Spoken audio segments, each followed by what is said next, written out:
Hola Mercedes, ¿cómo estás? Hola Ángeles, muy contenta. Acá, dispuestas a hablar de eso que no se habla, ¿no? De lo que no se habla. Y hoy vamos a hablar de qué pasa cuando no tenemos sucesor en la empresa familiar. Y qué temón, porque decir no tengo sucesión en la empresa puede ir hacia distintas aristas, ¿no? Podemos hablar de varios escenarios. ¿Qué opinas? Sí, son distintos los planteamientos. Bueno, cada casa es un mundo, cada familia es un mundo, pero bueno, sabemos que hay determinadas cuestiones que de alguna manera se repiten, ¿no? Entonces, eso creo que es importante y la experiencia que venimos transitando todo este tiempo podemos darle un poco de luz a todas estas cuestiones que no se hablan y siempre a mí me gusta trabajar mucho sobre la anticipación. Entonces, poner estos temas sobre la mesa, que las familias empresarias puedan poner sobre la mesa estos temas justamente para anticiparse. Entonces, ¿qué te parece? ¿Cuáles son esos temas que sobre la No, sobre todo sucesión? porque, primero porque la sucesión la planteamos, creo que desde que uno inicia una empresa tiene que pensar, bueno, esto que estoy armando, ¿cómo va a suceder? Porque no sé en qué momento me voy a ir. Es decir, nadie tiene la fecha de vencimiento grabada y sabemos que tal día va a venir el sucesor. Entonces, ¿cómo preparo esa sucesión, que es un poco de la profesionalización que hablamos el otro día? Pero después es, ¿qué espero de la sucesión, no? Porque yo puedo decir, me pongo el sombrero del dueño, ¿no? Soy el dueño, creé esta empresa y digo, mis hijos, ninguno puede estar porque no son aptos, porque no tienen las capacidades para venir y trabajar y hacer y dar continuidad, ¿no? Me pongo desde ese lugar y juzgo o creo que mis hijos no, uno es artista, el otro es filósofo, el otro, no sé, es músico y yo tengo una empresa de textil o tengo una fábrica de alimentos, entonces entiendo que mis hijos no tienen las capacidades para seguir esto que armé. No tengo sucesor. Mira, ahí hay un punto que me gustaría remarcar que tiene que ver con diferenciar la sucesión en el liderazgo y la sucesión en la propiedad, ¿no? Que muchas veces la confundimos. Una cosa es estar capacitado para llevar adelante la empresa, para dirigirla, para gestionarla, para estar en algún puesto dentro de la organización, y otra cosa totalmente distinta es la sucesión en la propiedad. La sucesión en la propiedad se va a dar, se da por ley, ¿sí? Entonces eso es importante que vayamos viendo, creo que algo hablamos en el capítulo anterior, en el episodio anterior, pero eso es importante también, ¿no? Decir, ¿quiénes van a ser los futuros propietarios de esta empresa? Porque eso se da, eso, salvo que busquemos algún mecanismo legal, esa figura se da, y eso creo que es sumamente importante poder empezar a formar propietarios responsables. ¿Para qué? Para que puedan apoyar justamente a ese futuro líder. Todas estas cuestiones hay que ver si se dan y esas son conversaciones que se tienen que dar. Es que son conversaciones que duelen, que un padre le diga a un hijo músico, a un hijo artista, que no está interesado quizás en la administración de la empresa, mira, yo creo que vos no sos capaz para estar acá porque no tenés, no sé, la visión o la capacidad de liderazgo, es difícil, duele, ¿no? Y más desde esa posición de yo armé esto y quiero que continúe, que mi hijo siga vivo, mi hijo económico siga vivo, y poniéndole esos límites a los chicos. Entonces, entender como padre que él no va a liderar, pero sí va a heredar una propiedad y que un conocimiento mínimo de la empresa, leer un balance, saber cómo controlar ese patrimonio que tiene, que también le permite a él seguir siendo músico quizás o artista y demás, es un trabajo conjunto, que hay que hablarlo y consensuar. Bueno, ¿qué es lo que tiene que saber mi hijo que va más allá de dirigir la empresa, ¿no? Es que es esa conversación que no se da y que es la que estamos poniendo sobre la mesa. Hijos, el día de mañana ustedes van a ser socios. Primero hablemos si va a haber affecto societatis, o sea, yo quiero que la empresa continúe, entonces, ¿quiénes están dispuestos a ser socios? Si no podemos armar otro plan, ¿quiénes están dispuestos a ser socios? Y ser socio implica justamente poder formarse y capacitarse, ir transitando ese paso ya de todo lo que vos estás diciendo, de bueno, de empezar a poder estar en una junta de accionistas o de propietarios, de saber leer un balance, de poder aportar valor con mis decisiones y opiniones y no ser justamente una traba. Y poder desde ese espacio elegir el mejor directorio, consejo de administración y los mejores sucesores para liderar la empresa. Sí, y Entonces, esto que vos planteás no es necesario que sea en una mega empresa, es decir, en una empresa que va creciendo y va evolucionando y que yo quiero que ese patrimonio continúe más allá de mi vida, ya basta, no hace falta tener la asamblea de accionistas, el consejo de familia. No, a ver, estas son conversaciones más simples, que también vienen me pongo ahora en el lugar de los hijos, ¿no? Mi papá dice que yo no sirvo para la empresa. Ahora, yo quiero estar en esas reglas que él quiere poner, eso que él está pidiendo como padre, porque a veces son los hijos los que dicen, no, ¿sabes qué? Soy yo el que no quiero estar ahí metido, porque no quiero trabajar esa cantidad de horas, o porque no comparto la visión que vos tenés de la empresa, o porque quiero la empresa, pero me gustaría hacerla desde otro lugar. Entonces, antes de evitar el enfrentamiento con el padre en vida o con la madre o con los que sean, prefieren decir yo me bajo de este barco, ¿sabes? Me bajo porque te prefiero mantener como viejo, como papá y no como jefe. Y ahí hay como otra mirada, ¿no? Entonces, desde el padre que considera que los hijos no tienen la capacidad y desde los hijos que no comparten quizás la visión que tiene el padre, ¿no? Entonces, otra conversación que no se da y que duele, ¿no? Porque genera este enfrentamiento. yo creo que quien podría generar esta conversación, porque en realidad estas conversaciones son conversaciones que dentro de un marco ideal la generaría un consejo de familia, ¿no? Y ese consejo de familia siempre está liderado por aquel miembro de la familia que tiene, es el cohesionador de la familia. Entonces, considero que estos temas, cuando podemos identificar esa persona dentro de la familia empresaria, es bueno que se ponga en agenda, porque es como vos decías, ¿no? Parece que tenemos que tener las grandes estructuras y no, en definitiva, como lo hablábamos también en el episodio anterior, son agendas. Entonces, que ese líder familiar pueda poner en agenda estas cuestiones. Che, ¿qué vamos a hacer con la empresa? ¿Quiénes van a seguir y quiénes no van a seguir? ¿Quiénes van a seguir en la propiedad y cómo se tienen que formar y educar? Y quienes a lo mejor pueden estar también trabajando en la empresa, dentro de la empresa porque están capacitados, y quienes a lo mejor no, y hay otra parte del patrimonio, porque la empresa es parte del patrimonio de la familia empresaria. ¿Cómo se puede compensar? ¿Cómo podemos hacer para hacerlo desde un liderazgo familiar consciente en este caso, ¿no? Ese liderazgo familiar consciente? Y en ese sentido creo que también traigo a la mesa algo que me parece sumamente importante, que es identificar nuestra cultura como familia empresaria, ¿no? ¿Y a qué llamas cultura como familia Cuando, empresaria? cuando nosotros hablamos de la cultura organizacional, hablamos de ese conjunto, ¿no? Esa manera de hacer a empresa tan especial, ese conjunto de creencias, de comportamientos, de normas, de rituales dentro de una organización.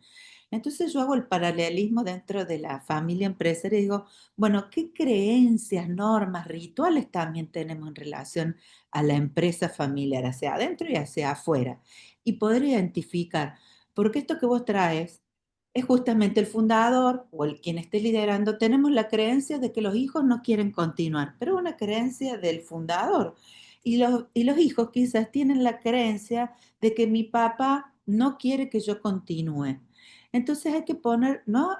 Todos esos modelos mentales que le llamamos, que son expectativas o Sí. creencias propias de cada individuo y que en estos espacios O creencias más simples, por ejemplo, que la empresa la tienen que manejar hombres, ¿no? En estas sociedades todavía tienen latinoamericanas, género. la creencia de, no, la continuidad tiene que estar en manos del varón de la familia, ¿no? Ujú. O de mis hijos no tienen la capacidad y por más que se formen y se formen y se formen, como mi hijo económico es tan importante, me cuesta encontrar un hijo de sangre que esté a la altura de manejarlo, porque estoy buscando para que me suceda un clon. Estoy buscando a alguien que piense como pienso yo, alguien que sienta la empresa como la siento yo, y no entiendo que mis hijos son otros y que tienen otra formación y que ven la empresa desde otro lugar. En ese caso, la empresa quizás es la hermana de los chicos, ¿no? La hermana económica, no el hijo.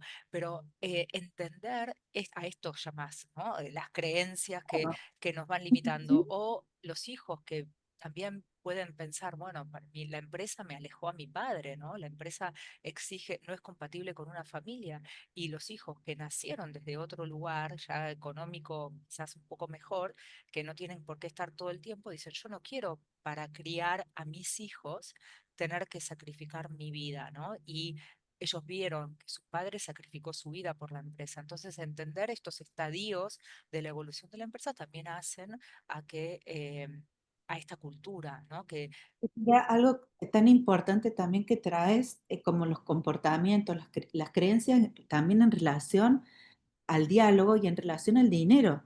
Hay cosas que me callo porque va a generar conflicto y prefiero callármelas para que no generen conflicto, pero son creencias mías y a lo mejor es también parte de lo que el otro quiere poner sobre la mesa. Las creencias, las normas y los rituales también que tenemos en relación al dinero, es ¿no? que este punto del dinero, donde el poseedor de la Ujú. billetera, ¿no? Es el que dice, bueno, a ver, si vos venís, tenés, vos no venís, no tenés, ¿no? Pero en definitiva, ese manejo por momentos puede ser hasta tirano, ¿no? Porque los hijos terminan aceptando algo en pos de recibir un beneficio y, y, y en definitiva son todos herederos. Ahora, ¿cuál es el aporte que da cada uno? Tendría que ser desde la voluntad y no desde el manejo de la billetera, que es por Sí, momentos es cruel. que en esto de que hablamos de las componentes de la cultura, como los valores y las creencias, ¿qué creencias tenemos? ¿Que el negocio es una oportunidad o que el negocio es una carga? En relación, por ejemplo, al liderazgo y a la propiedad. La propiedad la heredo, pero el liderazgo me tengo que capacitar para ser un buen líder. En los modelos de liderazgo, ¿no? Autoritario, ¿no? O más Más democrático. democrático.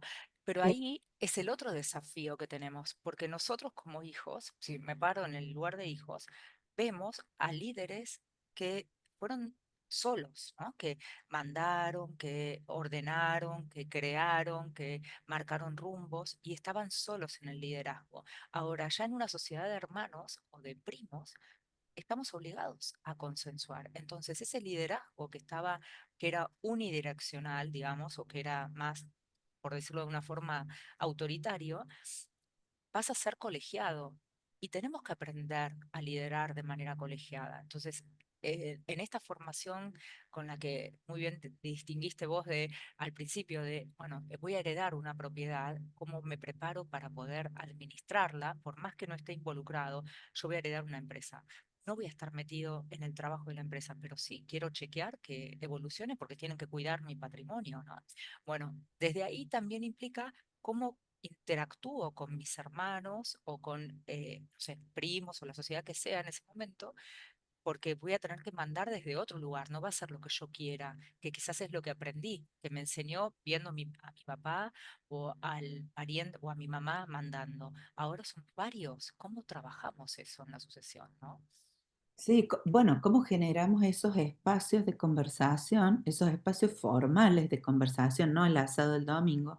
¿Cómo generamos espacios de conversación y justamente poder decir cómo dialogar? Mira, hay algo que también me viene a la mente hablando con una empresaria que le hicimos el protocolo familiar. Y hablando de, bueno, con el diario del lunes, che, ¿le sirvió, no le sirvió? ¿Cómo vienen con eso? A mí me gusta después chequear para...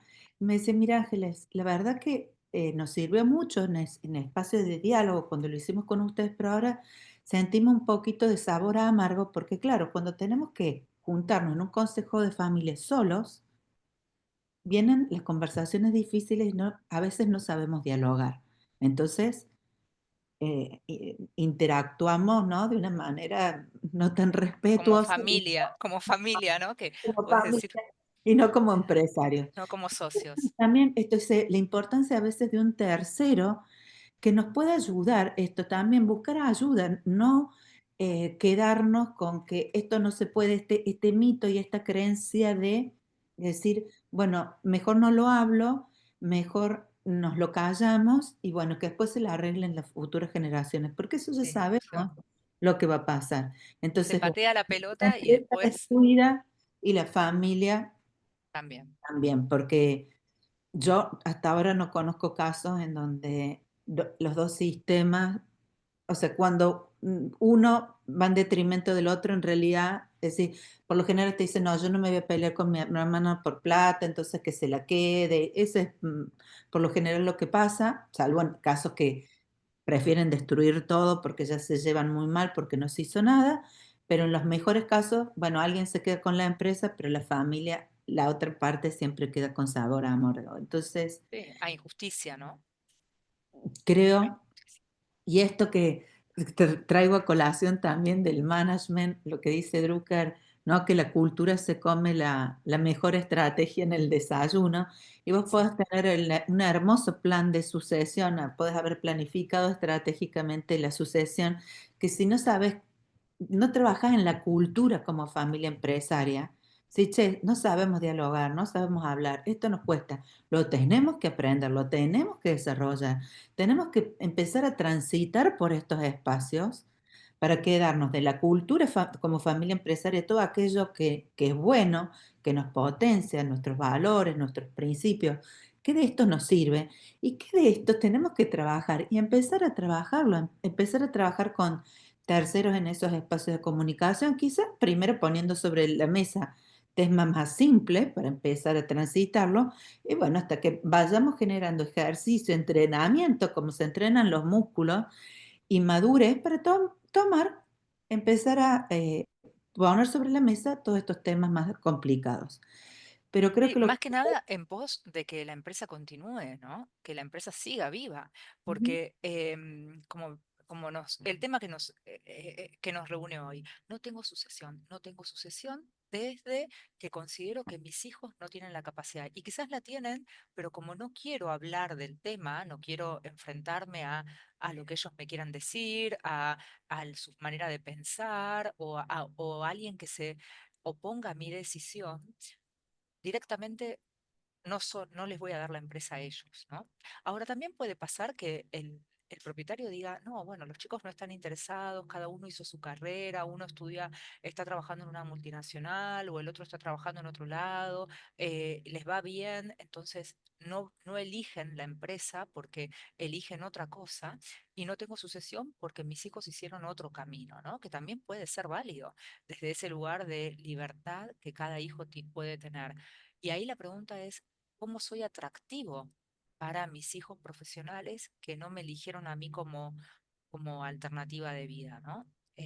¿Qué hago para que ellos vuelvan a la empresa si es que existe esa posibilidad? O si no, ¿qué va a pasar con esa empresa en donde los hijos dicen, yo acá es- no estoy? Eso me viene a la cabeza poder ver a la empresa como una oportunidad y sobre todo cambiar también el chip de empresa familiar a familia empresaria, ¿no? Entonces, que, porque a veces, y desde lo que uno también transita en los espacios de management y a vos te debe pasar con tus colegas empresarios, o sea, la lógica empresarial bueno, uno la adquiere y así como si los CEOs tendrían que estar siempre en los mismos rubros y pueden cambiar y es totalmente válido. Entonces, poder tener ese chip de familia empresaria, poder em, contribuir a que los miembros de las siguientes generaciones emprendan, que aprendan la lógica de los negocios, porque en definitiva, y con esto también de que en una se va alargando el ciclo de vida de los seres humanos, ¿no? Entonces, en una empresa a veces tenemos tres, cuatro generaciones. Lo importante que es también poder emprender dentro de la familia empresaria para que el día que me toque sentarme en la mesa de un directorio de otra unidad de negocio de la familia pueda aportar valor. puede aportar valor. No El, necesariamente todos nos tenemos que atrincherar atrás de la empresa familiar, porque a lo mejor el fundador tiene 65 años, tengo hijos de 40 y no podemos estar juntos hoy en esa empresa, pero sí lo puedo alentar a que vaya emprendiendo y a que vayamos generando y ahí la familia empresaria se vuelve expansiva, ¿no? Obviamente. De hecho, creo que en este punto que vos hablás de que los hijos se formen fuera de la empresa y que puedan enriquecer la empresa, es como el mundo ideal. El tema es cuando esos hijos no quieren saber nada porque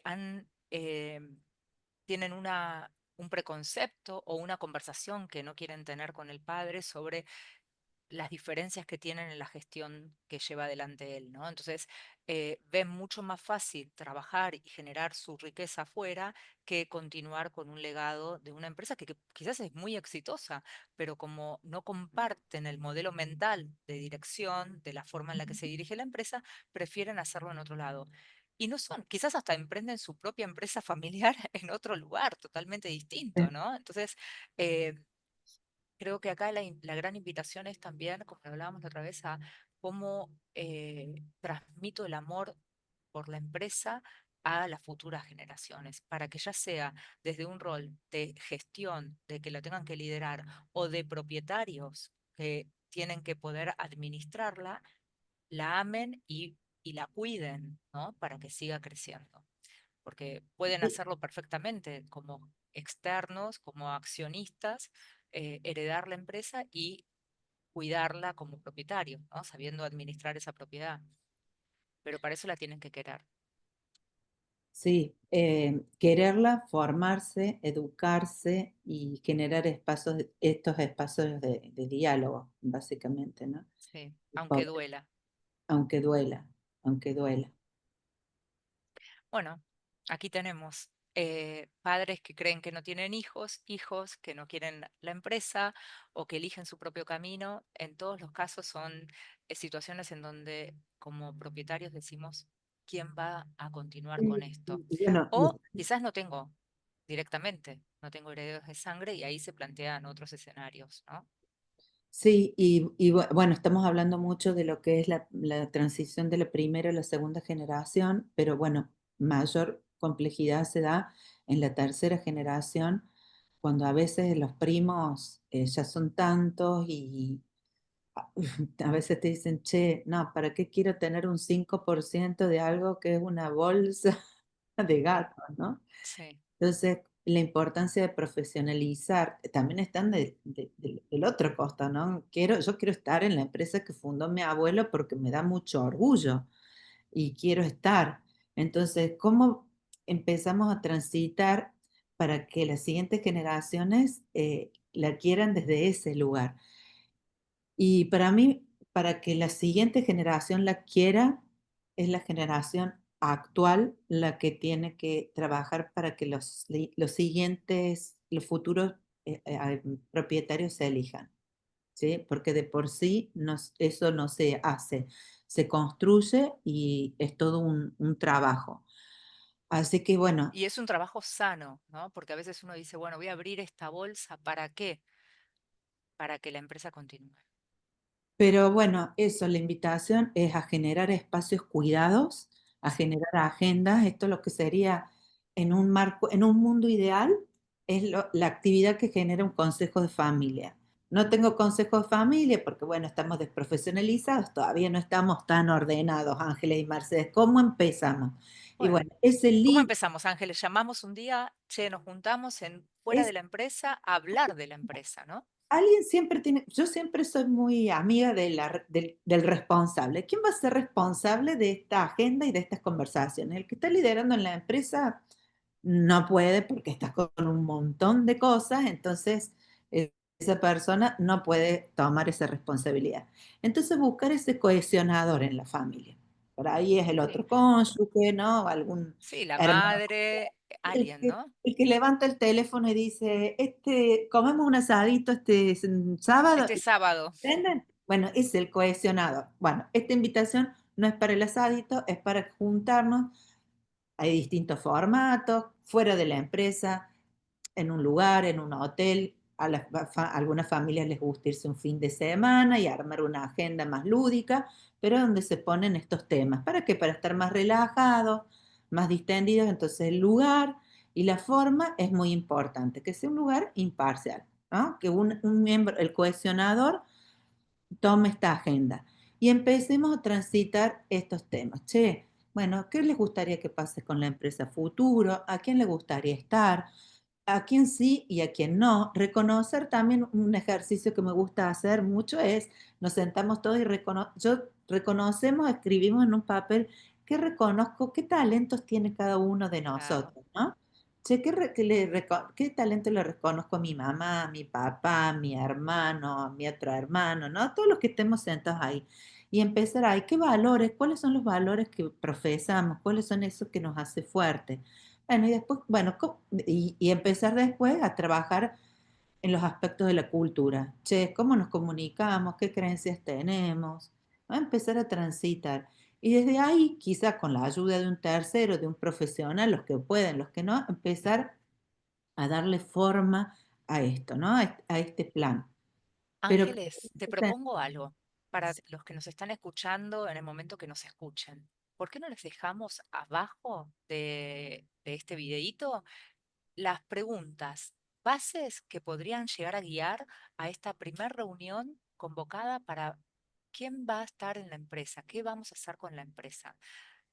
Como un ABC. Después, si quieren más, nos contactan y podemos seguir charlando. ¿Pero te parece regalarles eso? me parece genial, Mercedes. Vamos a hacerlo. Bueno, Vamos a dejar bien, al final de este video, van a tener el ABC para sí, juntarse a hablar de estos temas. me parece genial. Bueno, vamos por una próxima reunión, ¿sí? Dale, En 15 días, de eso que no se habla, nos va a estar esperando y ya les vamos a ir contando el tema. dale. Vale, Bueno, nos esperamos. muchas gracias a todos.